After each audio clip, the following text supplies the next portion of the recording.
enviaste a tua palavra, porque ouvistes o meu clamor. Eu andava perdido no engano dessa vida. A minha razão me fez pecar contra ti. E agora enviaste a tua palavra, porque ouvistes o meu clamor. A minha vida é para ti, o meu louvor é para ti. A minha vida está de pé, o meu louvor é para ti. A minha vida é para ti, o meu louvor é para ti. A minha vida está de pé, o meu louvor é para ti.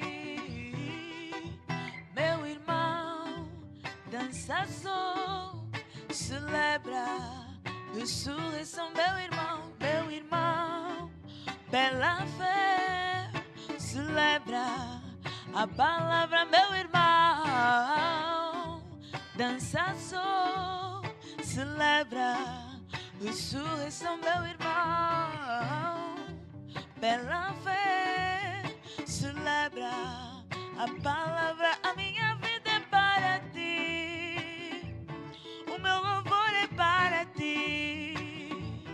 A minha vida está de pé, o meu louvor é para. A minha vida é para ti, Jesus. O meu louvor é para ti. A minha vida está de pé, o meu louvor. A minha vida é para ti, Jesus. O meu louvor é para ti. A minha vida está de pé, o meu louvor é para. Eu andava perdido, aleluia. Eu andava perdido no engano dessa vida. A minha razão me fez pecar contra ti. E agora enviaste a tua palavra, porque ouvistes o meu clamor. A minha vida é para ti, o meu louvor é para ti. A minha vida está de pé, o meu louvor é para. A minha vida é para ti, Jesus. O meu louvor é para ti. Ei, a minha vida está de pé, o meu louvor é para. Oh, a minha vida é para ti, Jesus. O meu louvor é para ti. A minha vida está de pé, o meu louvor é para. A minha vida é para ti, Jesus. O meu louvor é para ti. A minha vida está de pé, o meu louvor é para ti. Meu irmão, dança só, celebra ressurreição. Meu irmão, pela fé, celebra a palavra. Meu irmão, dança só, celebra ressurreição. Meu irmão, pela fé, celebra. E a minha vida é para ti, o meu louvor é para ti. A minha vida está de pé, o meu louvor é para ti. A minha vida é para ti, Jesus. O meu louvor é para ti. Ei, a minha vida está de pé.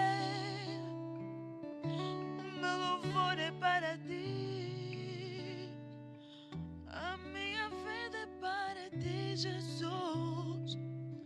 O meu louvor é para ti. A minha vida está de pé. O meu louvor é para ti. Ei, ei, tudo é para ti. Minha vida é para ti. O meu louvor, adoração é para ti. Em todo tempo. Aleluia, verdadeiramente a nossa vida é para ti, o nosso louvor, Senhor, certamente é para a honra e glória do teu santo nome. A ti nos dirigimos, diante do teu altar nos prostramos, no nome de Cristo Jesus de Nazaré. Assim como está escrito na tua palavra, quando 2 ou mais reunidos em teu nome, tu estarias no meio deles. Nessa noite, Senhor, na certeza de que tu estás no nosso meio, nós te damos graças e te glorificamos no nome de Cristo Jesus de Nazaré. Amém e amém. Sejam todos muito bem-vindos ao nosso programa Igreja em Casa. Joana, muito obrigada. Vamos dar as boas-vindas ao Pastor Mauro. Pastor Mauro, muito obrigada. Glória a Deus, obrigado, boa tarde. A Igreja em Casa é o programa em que nós nos assentamos à volta das Escrituras, em que nós meditamos, assim como na igreja primitiva, em Atos, nós víamos que eles se reuniam pelas casas, em que eles meditavam sobre as Escrituras, que era onde eles buscavam o Senhor, em que um vinha com um salmo, outro vinha com uma palavra, um louvor, uma adoração ao nosso Deus, e assim também nós na Igreja em Casa. Assim seja, um prazer, uma honra poder estar convosco nesse dia. Por favor, vamos acelerar nessa tarde aquilo que o Senhor tem para nós. Eu acredito exatamente que nada mais nos dá mais gozo. Nós olhamos para as Escrituras e vemos que a igreja reunia-se pelas casas, como foi dito aqui, e em dado momento da história da igreja, aproximadamente 400 anos depois de Cristo, a igreja retrocedeu.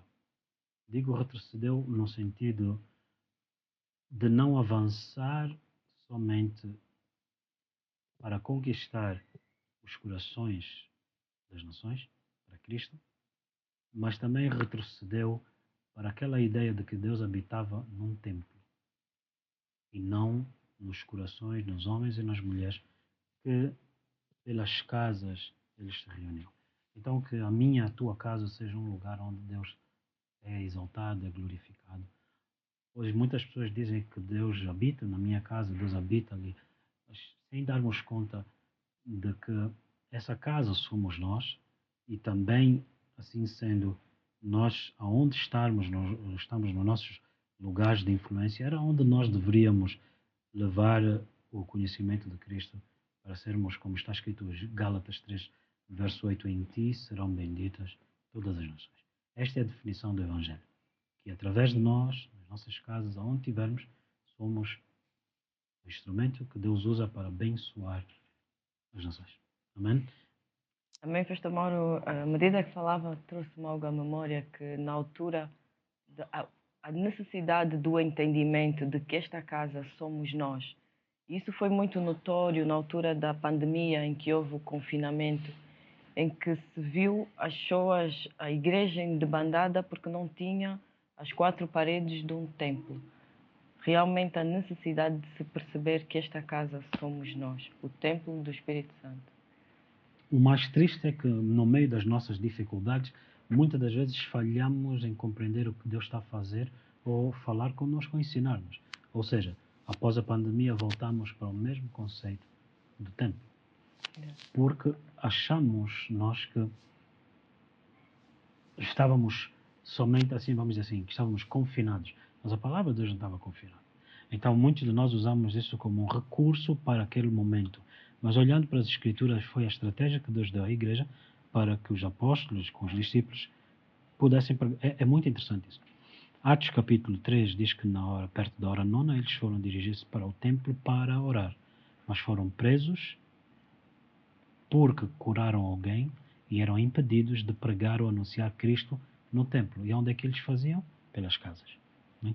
Então isso é extremamente importante, não considerarmos como um último recurso, mas é na realidade o primeiro recurso que Deus deu à igreja já mesmo nos tempos primordiais. Amém? Salmos 78 diz: sentados nas vossas casas, instruam os vossos filhos na palavra de Deus.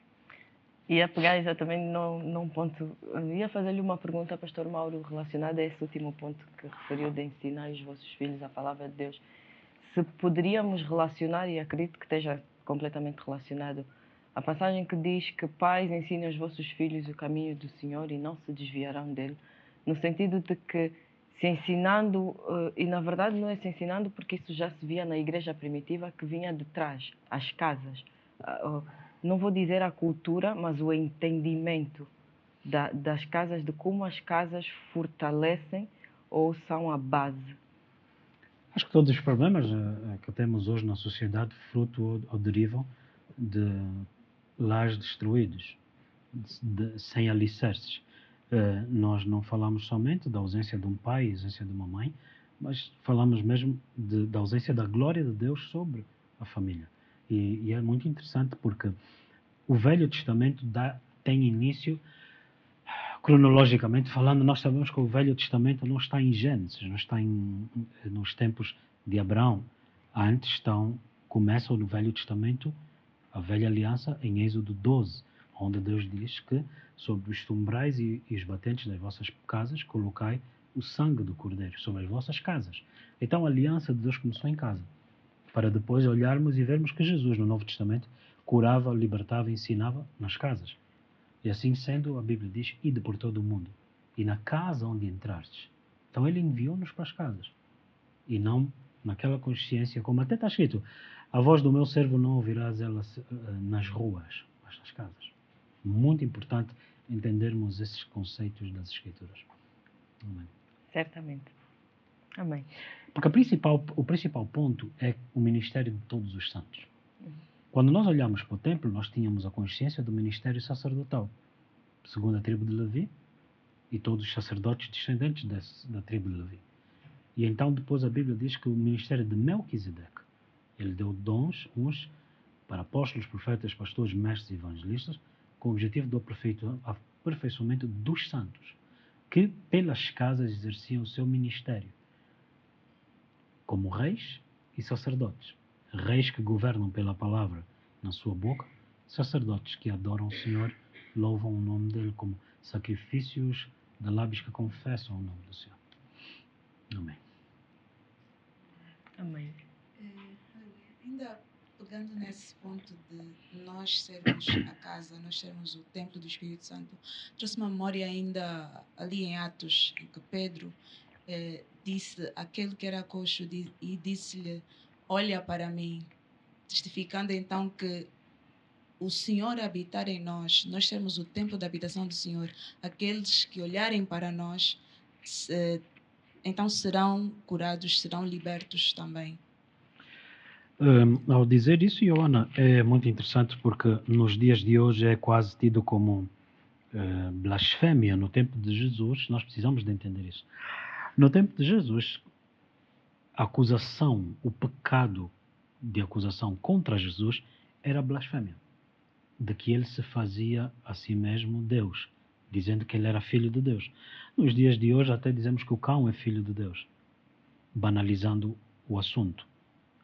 Porém, quando Pedro refere-se ou dirige-se ao paralítico dizendo: olhai para mim, para nós nesse caso, ele está a apontar o que está escrito no livro de Isaías: olhai para mim e sede salvos. Porque, na realidade, representar ou em nome de Jesus, aquilo que nós usamos como expressão em nome de Jesus, nós estamos a falar num termo jurídico, por exemplo, de uma procuração. Em nome de Jesus não é a expressão final de uma oração. É que eu tenho direito legal, nesse caso espiritual, de representar Jesus. Logo ele disse: ide, em meu nome expulsai demónios, em meu nome curai doentes, em meu nome fazei essas coisas. Então, não existe, independentemente da ofensa que os homens tenham com Deus e com religião, não existe outra mensagem, senão de a palavra tornar-se realidade em mim, fazer-se carne em mim, para que tu possas ver a glória de Deus em mim. Assim os homens olhavam para Adão. Assim quando Adão olhou, viu Eva e Eva viu Adão, eles viram a glória. Não sei se Adão viu a beleza de Eva. Não, ele viu a glória de Deus neles. Então o que atraiu-os uns aos outros era a glória. Hoje nós temos, por causa dessa ausência, temos até a consciência de que dizer olha para mim seria como blasfémia. Mas quando eles eram um atraído pelo outro por causa da glória. E Hebreus diz, consideremos-nos uns aos outros para nos estimularmos às boas obras e ao amor. Então isso é bastante interessante. Aí não precisávamos de make-up, não precisávamos de máscaras para sermos tidos e achados, porque a glória é o que nos reveste, a glória é o fator que atrai tudo e todos aquilo que nós desejamos. Essa questão leva-me a um ponto que ponderava hoje, é que ser como Jesus, o que significa, ou que significado tem num tempo em que nós vemos uma igreja que não entende que há necessidade de há um preço a ser pago para que outros possam entrar.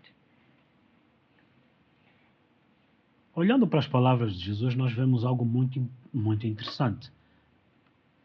Uma das coisas que o Senhor Jesus disse, quando fordes, não vás pelos caminhos dos gentios. Caminhos. Jesus disse, eu sou o caminho. Então o caminho tem a ver com os ensinos, tem a ver com os hábitos. Okay? Os gentios eram aqueles que não conheciam a lei de Deus da terra. Então antes eles guiavam-se no conhecimento do bem e do mal, não no conhecimento da vida eterna. Então Jesus vem e ensina-nos, revela-nos a vontade de Deus. Ele diz, quando orardes, orai da seguinte maneira, seja feita a tua vontade na terra, ou seja, em nós, assim como nos céus. E qual foi a vontade de Deus nos céus? Deus amou o mundo de tal modo que ele enviou o Filho, para que todo que nele cresce tivesse, não perecesse, mas tivesse a vida eterna. Então, quando Deus amou o mundo, o que é que Deus fez? Deus quis multiplicar os seus filhos. Romanos 8:29. Que os que dantes conheceu, os predestinou para serem feitos conforme a imagem do único filho, para que o único filho fosse o primeiro dentre muitos irmãos. Então, o modelo do reino dos céus foi enviar a palavra para multiplicar. Deus chamou, disse, façamos o homem à nossa imagem e semelhança, para que ele governe na terra, no nosso representante, e ele multiplique. Qual é a vontade, qual é a mente do reino dos céus? A palavra, a vontade de Deus, para que ela seja multiplicada naqueles que a ouvem. Então, assim sendo, Jesus disse, a semente que fica sozinha, ou que não morre, fica só. Mas a semente que morre, ela dá muito fruto, ela multiplica. Então, a chave da multiplicação é a morte. Mas para que eu aceite morrer, eu tenho que entender que a vontade de Deus, a mente do reino dos céus é a multiplicação. E Deus não poderia multiplicar-se a si mesmo senão usando aquela única semente que era incorruptível, que é a palavra de Deus, que é Jesus. Então, Deus enviou o Filho para morrer nos nossos lugares, para que então ele fosse também a semente da multiplicação em todos aqueles que creram nele. Então, nós poderíamos dizer que vocês são a multiplicação de Cristo na face da terra. Então, a ideia não é mais o único Filho de Deus, mas muitos filhos de Deus. Muitos filhos e filhas comprados com sangue, não com ouro, com prata, mas pelo sangue do Cordeiro. Amém? E amém. Amém. Joana? Pastor, agora mencionando a questão de morrer, e se morrermos daremos muito fruto, gostaria de pedir ao pastor que aprofundasse um pouco mais o que seria nesse caso o morrer. O morrer não é vontade de suicídio. Não, não é vontade, não é falta de sonhos. O morrer não tem nada a ver com falta de ânimo. Mas, não, é só acrescentar porque, pastor, às vezes ao ouvir isso, para quem não entende ou ainda não tem a revelação do que é isso, pode pensar, se for alguém abastado, pode pensar se desfazer dos seus bens. Se for Exatamente. alguém pobre, pode pensar, eu tenho que ficar pobre para sempre. Se Uhum. for alguém que deseja muito, mas não tem conhecimento nenhum, vai se sacrificar em Uhum. aspectos que não é o que o Senhor pede. Se Exato. for alguém que, por exemplo, já é líder, Uhum. vai achar que morrer todo mundo fica por cima dele, ele não assume Usurpar, a abrir mão. responsabilidade. Exatamente. Então, Bom ponto, até porque, infelizmente, foi assim que muitos, por falsos ensinos, ao longo dos séculos, foram deturpando quer a palavra ou a vontade de Deus e ensinando aos homens. Há uma expressão que nós temos em África, como no colonialismo, que os europeus vieram e disseram-nos para fechar os olhos e levantar as mãos aos céus, e quando nós abrimos, eles tínhamos uma Bíblia na mão e eles ficaram com a terra. É uma expressão infeliz, porque a Bíblia, o Evangelho, não veio para a África por meio do colonialismo. Quer por quem se sinta vítima disso, ou por aqueles que assumam-se como os vítores, os vencedores nesse assunto. Isso não é verdade. A Bíblia diz em Salmos 68 que cedo a Etiópia e a Líbia estenderiam as mãos ao Senhor. O homem que carregou a cruz de Jesus, Simão o Cirineu, aponta Cirineu porque aponta para a sua origem na Líbia, Cirene. E Atos 8, o eunuco da corte de Candace, que significa a rainha etíope, ele leva o evangelho depois de Filipe ter-lhe pregado em Atos capítulo 8. Ele traz o evangelho para a África.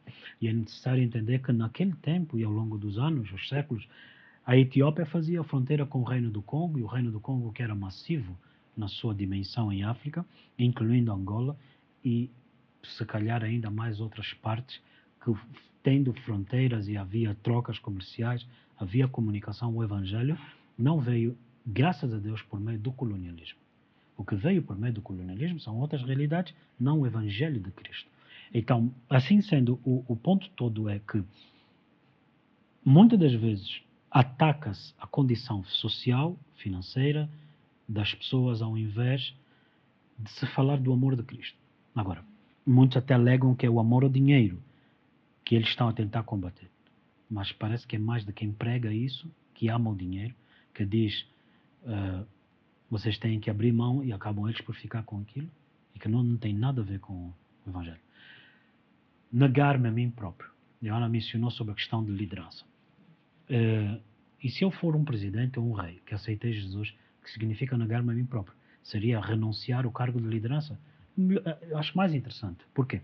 Porque quando nós olhamos para o livro de Gênesis, nós vemos que o pecado que Adão e Eva cometeram não foi a tal suposta maçã. Não foram relações sexuais. Porque o mandato de Deus foi para que eles frutificassem e multiplicassem para encher a terra. Logo, aquilo que era o seu chamado não poderia ser pecado. Então nós sabemos que está afastada a hipótese de ter sido que a maçã seja o ato sexual. Até sabemos que eles não se cobriram com folhas de macieira, mas cobriram-se com folhas de figueira. Sabemos que o fruto não tem nada a ver com uma maçã, mas é um figo. Interessantemente, por quê? Porque o figo representa Israel. O Israel é representada pela árvore da figueira. E assim sendo, Jesus veio e olhou para a figueira e não achou fruto. Falando de que ele olhou para Israel, que estava debaixo da lei, e não achou frutos.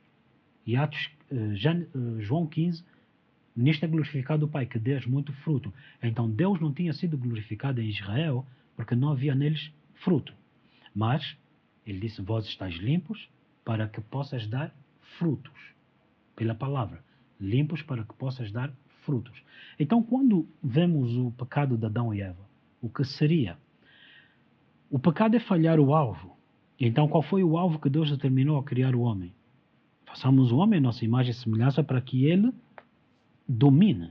Então, o pecado de Adão e Eva foi a falta de domínio, abrirem mão de exercer as funções que Deus lhes mandou. Logo, sendo eu presidente, sendo eu um ministro, sendo eu um diretor, sendo eu um empresário, sendo eu um chefe do exército, se eu aceitei Cristo, é para eu ouvir agora o conselho, ser guiado pelo Espírito de Deus e não abrir mão das minhas funções. O pecado deles foi ter aberto mão das funções. Então, é muito interessante isso. Por quê? Porque alegamos, ouvimos até, entendemos isso, que alguém alegar, não vamos muito longe, dentro da igreja, dizer, olha, aceitaste Jesus, tens que abrir mão disso. Guarda a tua casa, guarda o teu carro, guarda as tuas chaves, guarda tudo que o Senhor te deu e seja um mordomo fiel. Se o Senhor te disser para abrir mão, isso és tu e Deus. Isso és tu e Deus. Assim sendo, é um ato voluntário e não é algo coercivo. Então, naquela ideia de eu querer ser agradável a Deus, sem as Escrituras, muitos, infelizmente, manipulam e dominam a vida dos outros para descobrir mais tarde, ao ler as Escrituras, que nada tem a ver com Deus, nem com a vontade de Deus, mas homens fraudulentos que, em nome do Senhor, fizeram tais coisas. Não tem nada a ver com Deus. Então, nós nem devemos olhar para que tipo de telhado tem a casa do outro. Se é chapa ou cerâmica, isso não nos compete. Amém? Pastor, ocorre-me aqui, penso que ainda dentro desse ponto, Davi, a liderança de Davi. Davi, ele, quando ele esteve ali na caverna de Adulão, ele recebeu homens que estavam fracos, desanimados, mas eles instruiu-lhes e eles se tornaram valentes. Podemos então ver que Davi, assumindo a liderança, ele morreu e nós vimos os frutos naqueles homens. Gênesis, 1 de Samuel 22, muito interessante. 1 de Samuel 22, em que 400 homens endividados, amargurados, abatidos, juntaram-se a Davi na caverna de Adulão. É interessante. O que Davi estava a fazer lá? Escondia-se da perseguição de Saul. E então os homens abatidos foram ter com aquele que se estava a esconder. Só que quando eles foram ter com Davi, Davi não estava abatido ou enfraquecido. E a Bíblia diz que Davi treinou-os e tornou-se líder deles e fez deles líderes. Então é muito interessante porque liderança não é eu presidir sobre os outros. Liderança não é meramente presidir sobre os outros. Ser pastor não é pastorear somente, é fazer de vocês pastores. Ser liderança é tornar-vos líderes. Não é ter seguidores, mas é fazer de seguidores potenciais líderes. Fazer com que tu atinjas o teu potencial. Ao invés de ser ao contrário, que vinde a mim para eu vos dominar. Não, é ao contrário. Então, por isso a Bíblia diz em Hebreus, de vós, ainda que assim falamos, de vós esperamos coisas melhores.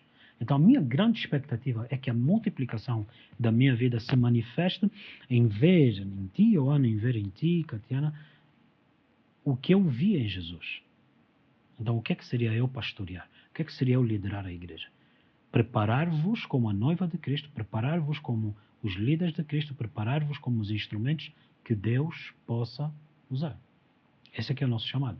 Não é? Assim garantido que é um ato de amor, é um serviço não egoísta, mas altruísta, em que eu não estou focado em impressionar-vos, mas é o Espírito de Deus que faz, que vos atrai aquilo que Ele colocou em mim, para que vocês, desejando, tornem-se nessas pessoas. Então, Filipenses 1 diz, não nos foi concedido somente o crer nele, mas também o padecer com ele. Então, ele diz assim, não, ele opera em nós o querer, mas também o efetuar da sua vontade. Então, o que é que eles viram? João Batista apontou e disse, eis o Cordeiro que tira o pecado do mundo. E eles seguiram Jesus, o Cordeiro. Jesus perguntou, o que é que vocês querem? Eles disseram, queremos saber onde é que tu moras. Então ele disse, vinde. Mas o facto é que eles nunca mais foram embora. E o Senhor disse, eu vou e prepararei um lugar para vocês onde eu moro, na casa do meu Pai.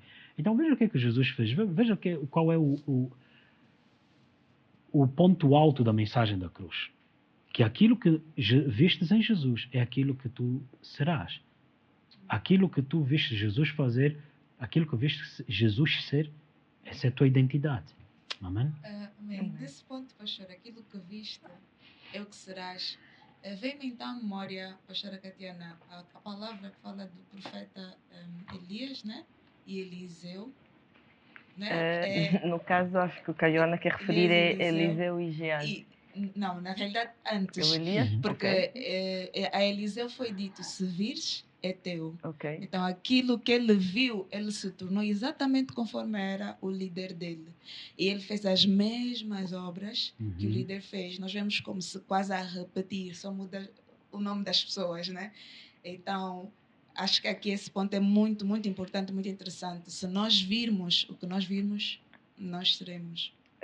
Vai de encontro com o que nós falávamos, Pastor Mauro, acho que há uns dias, em que era referido que a unção que tu honrares, aquilo que tu vis e desejares, é o que se manifestará. Esqueceu o ponto. E aqui eu aproveitava essa deixa da Ioana. Nós vemos em 2 de Reis, em que Eliseu e Geazi, em que o Geazi assustou-se quando viu o exército inimigo lá fora e foi ter com Eliseu, e Eliseu muito calmamente lhe respondeu. E aqui, Pastor Mauro, eu entraria na questão dos níveis de visão, em que Geazi viu algo e que se assustou, e Eliseu, que via além daquilo que Geazi via, calmamente lhe respondeu que o Senhor te abra os olhos e que possas ver. E aqui eu gostava de lhe pedir que falasse sobre os níveis de visão. Nós vamos ver esse princípio ao longo da história da igreja, da história das escrituras. Vemos aonde havendo um homem com quem Deus fala, um homem que Deus usa, havia sempre alguém que lhe assistia, alguém que lhe auxiliava. Eliseu era o homem chamado como aquele que lavava as mãos de Elias. Josué, aquele que apoiava, assistia a Moisés. E nós vemos isso ao longo das Escrituras. A principal característica que nós vemos do reino dos céus, quer no judaísmo ou no cristianismo, todo grande homem de Deus, ou todo homem que Deus usou, ou mulher que Deus usou, não recebeu somente, mas transferiu para outros. Atos começa exatamente aqui. Tudo que Jesus começou não só a fazer, mas também a ensinar. Então, a vida manifesta-se não no ato de viver, mas no transferir a vida. A vida ela não pode ser egocêntrica, não pode ser focada em mim. O grande problema do amor ao dinheiro está aí, é focado em mim e não na transferência dele. Dinheiro, a Bíblia diz que responde todas as coisas. Não quando ele é acumulado no banco, mas quando ele é transferido. E então transações geram lucro e então supra a comunidade toda. É exatamente isso. Então, se reparares bem, esse processo é um princípio espiritual que se aplica em toda, quer financeiramente, quer eclesiasticamente, quer em tudo. Por isso é que, se negando-nos a nós mesmos, de renunciarmos o nosso egoísmo, foco em nós, daremos muito fruto. Exatamente isso. Mas Jesus disse algo. Aquele que quiser vir após mim, negue-se. Mas o vir após, estamos a ir em direção a alguma coordenada específica. Aonde é que nós estamos aí?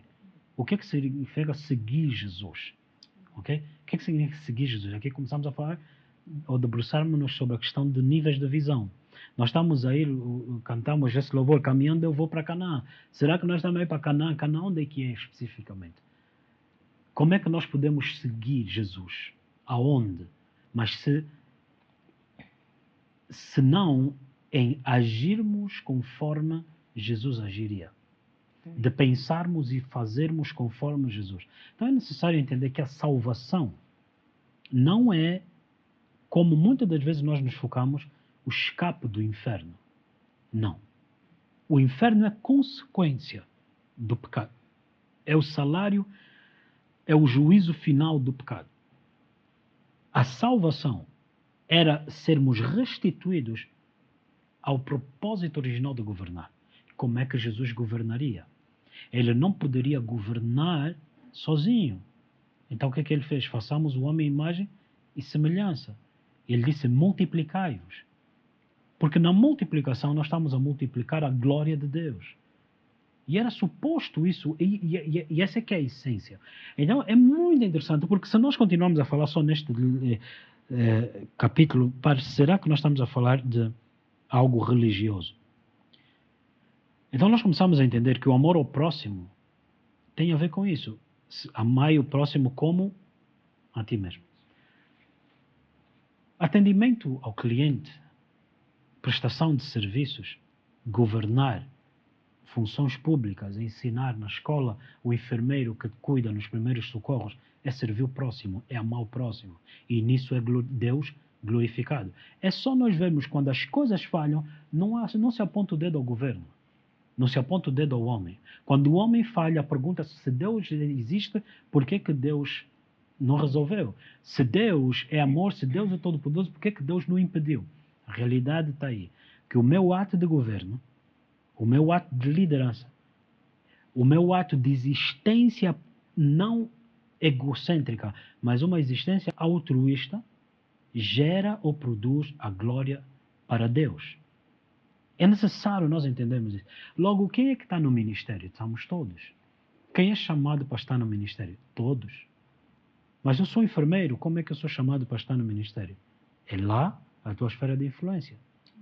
E quando alguém estiver, por exemplo, doente, Senhor, eu vou ao hospital, ou Deus levanta alguém que possa atender o meu filho, que possa cuidar de mim. E de repente nós olhamos e dizemos, poxa, essa é a resposta de Deus. O que é que isso significa? Deus move-se por meio do povo dele. Deus move-se por meio da obediência do seu povo. Então existem níveis de visão, como Eliseu e Geazi, onde Geazi só conseguia ver a destruição, mas Eliseu era um homem que atentava para Deus e, além ou não obstante as circunstâncias ao redor, ele via Deus. Ele via o que Deus estava a falar. Então é necessário que nós entendamos. O que nós estamos a ver na nossa sociedade, o que estamos a ver nos dias de hoje, Jesus já nos tinha dito. Mas ele disse, mister, que isso aconteça. Mas tem de bom ânimo. Isso não é o fim. Isso é só o princípio das dores. Ou seja, Deus está no controle.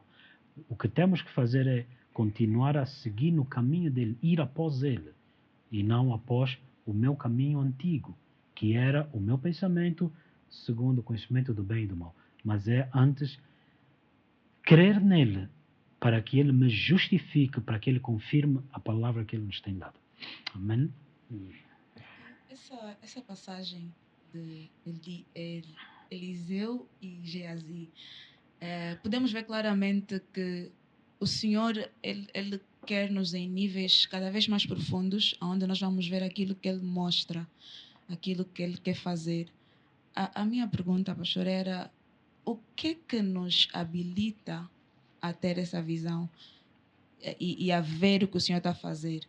Porque senão vamos dizer, não, é porque Eliseu era profeta e Geazi era só aquele que servia. Mas o que realmente nos habilita?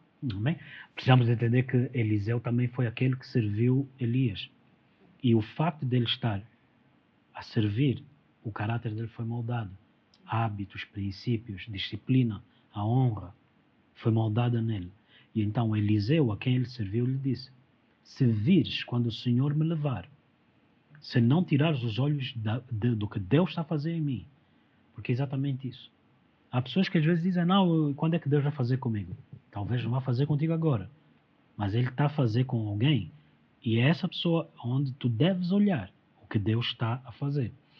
E quando Ele atentou para Elias, nós vemos que ele viu, ele manteve a visão dele.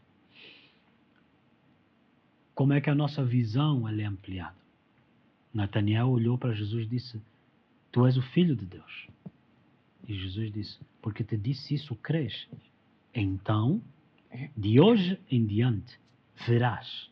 Então, o que é que habilita a tua visão? É a fé no Filho de Deus. Amém? Então, para muitos, hoje, Jesus foi assassinado. Mas nós, pela fé, entendemos que Deus deu o seu Filho. Ainda que na fúria dos fariseus e no engano dos romanos, era Deus a entregar o Filho na cruz para ser a propiciação, para ser o nosso resgate.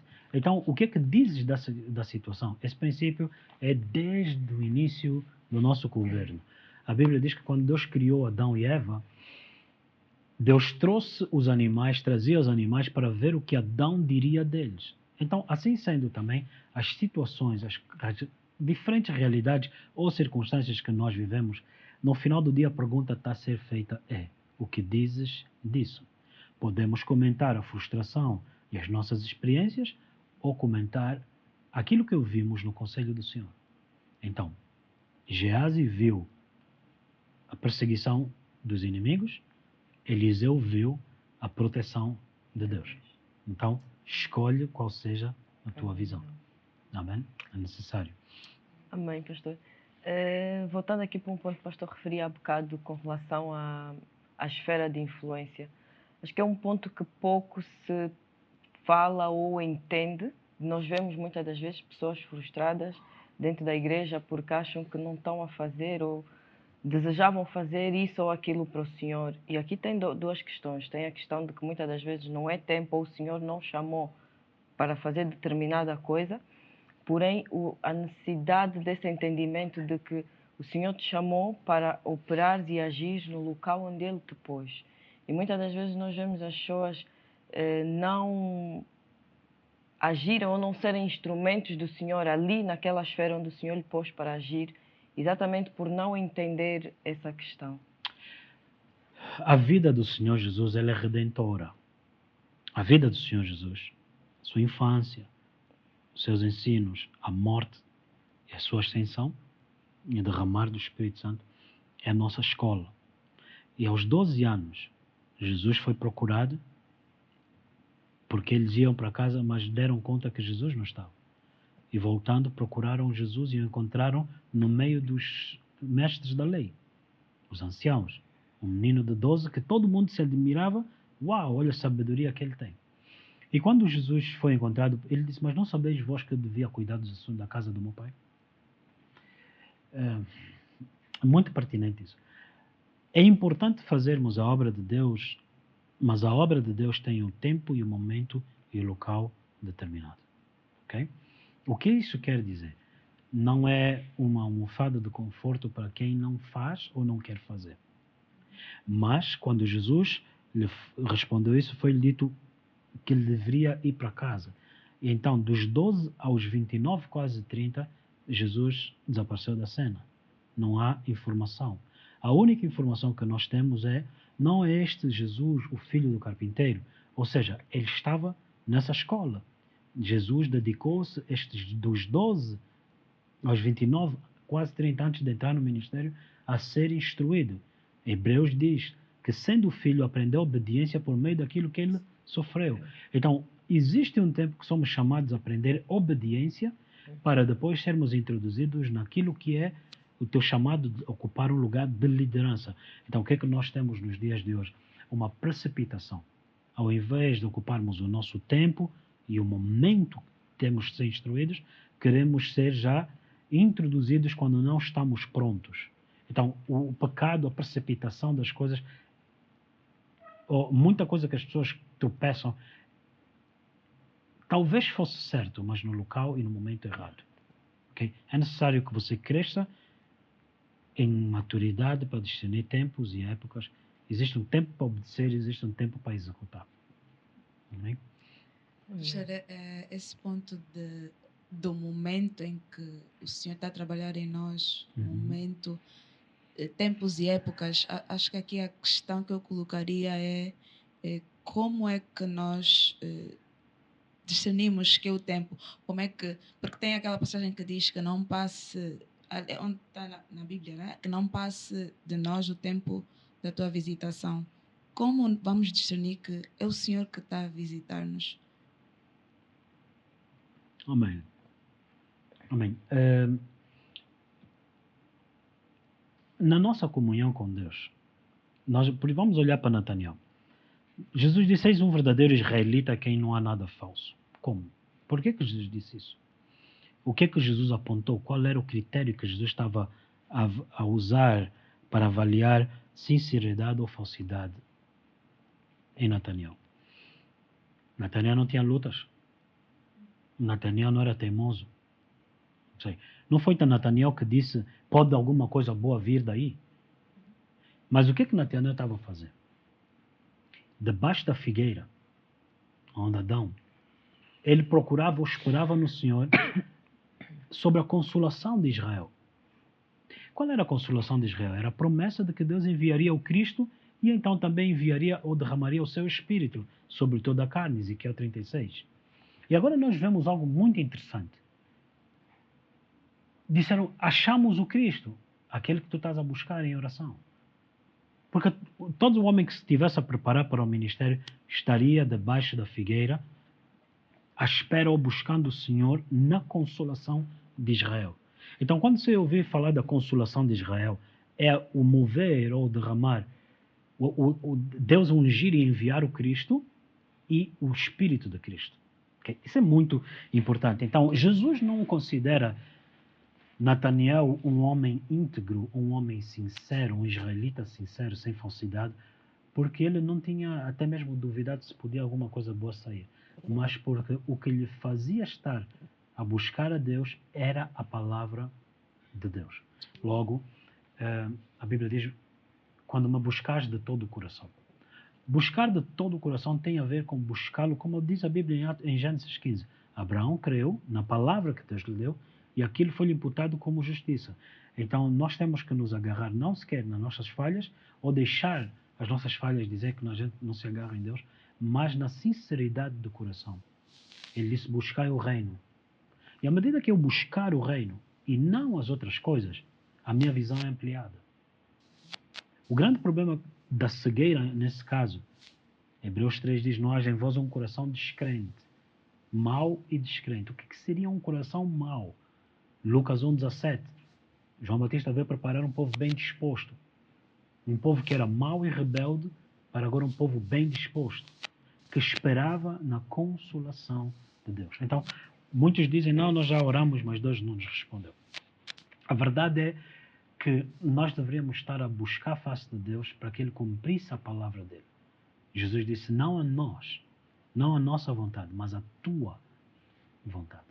Já deste conta que nós só ficamos frustrados quando Deus não faz a nossa vontade. Nós só ouvimos reclamações de quem alega que Deus não fez a vontade dele. Mas a verdade é que Deus só cumpre a sua palavra.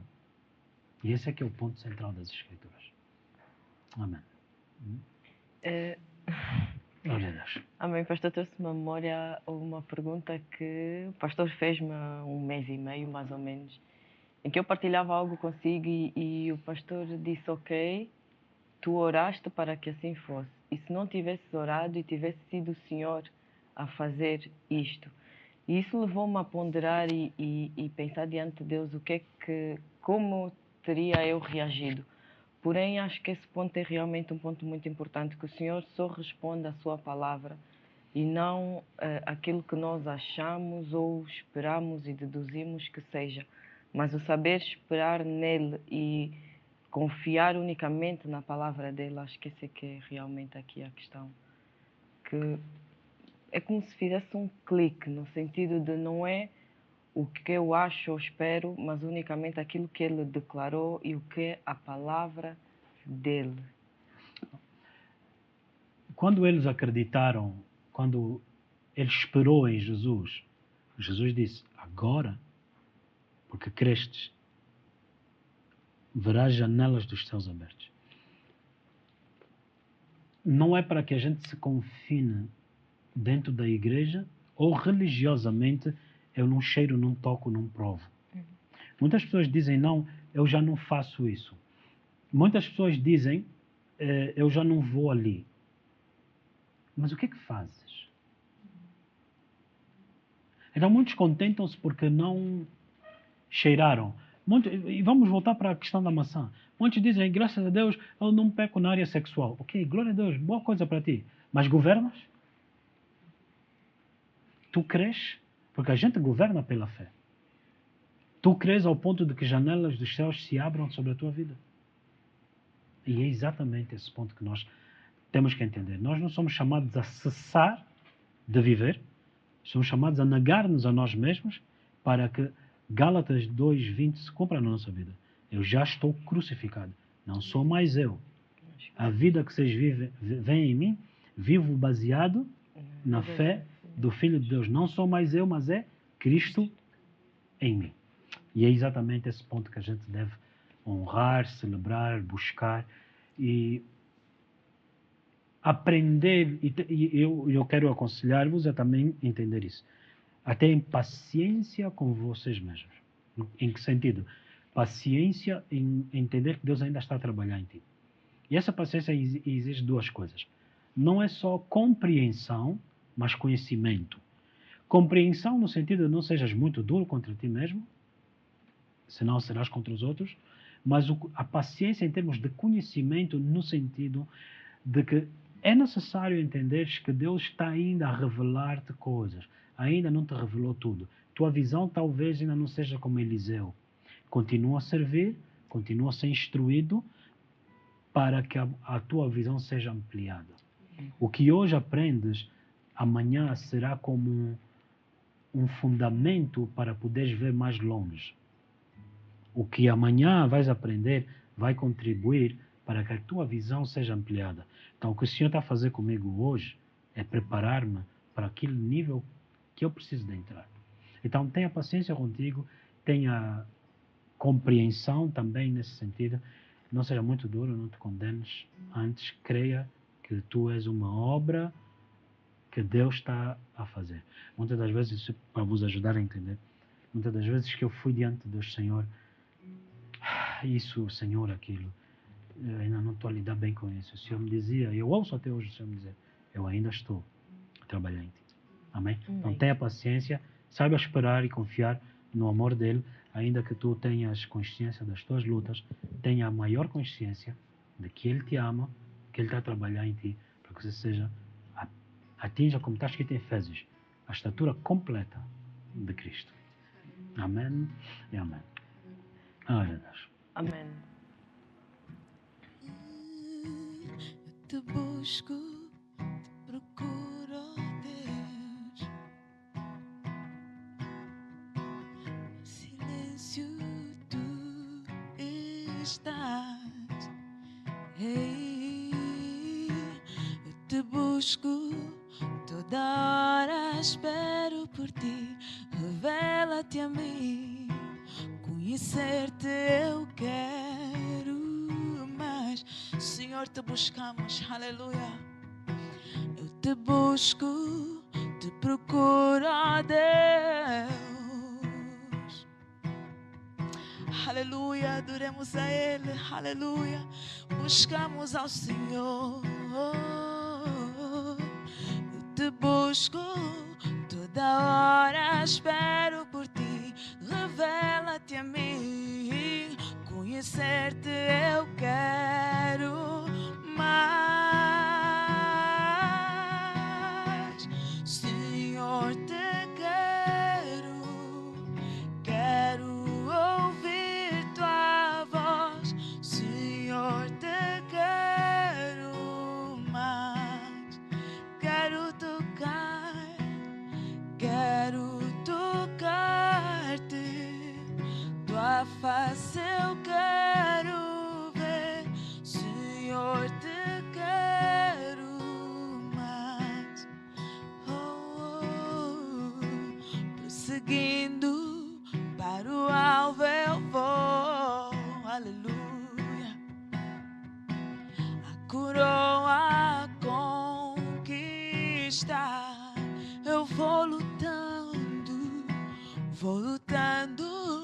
nada pode me impedir. Eu vou te seguir, conhecer-te eu quero. Prosseguindo para o alvo, e o alvo é Cristo, aleluia. Prosseguindo para o alvo eu vou. A coroa conquistar, eu vou lutando, nada pode me impedir. Eu vou te seguir, conhecer-te eu quero mais, oh mais. Senhor, te quero ouvir tua voz. Senhor, te quero mais. Quero tocar-te, tua face eu quero ver.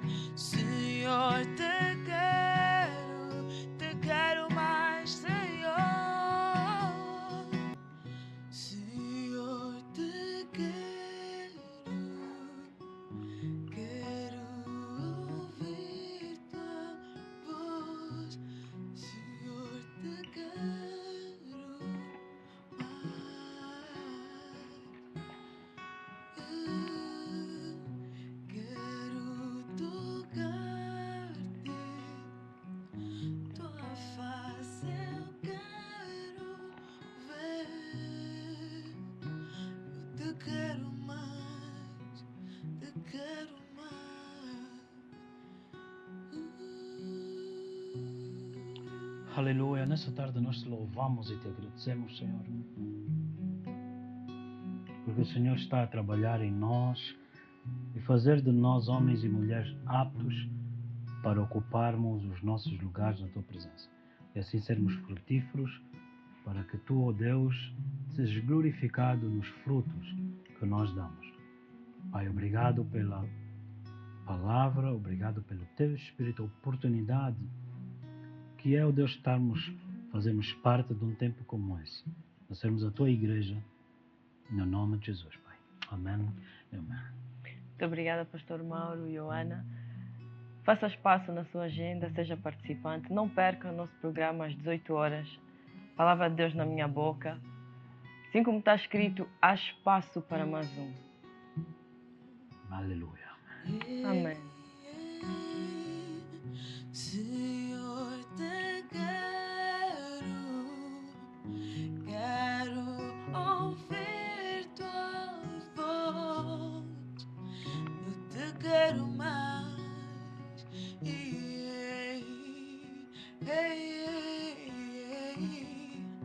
Quero tocar-te, tua face eu quero ver, eu te quero mais.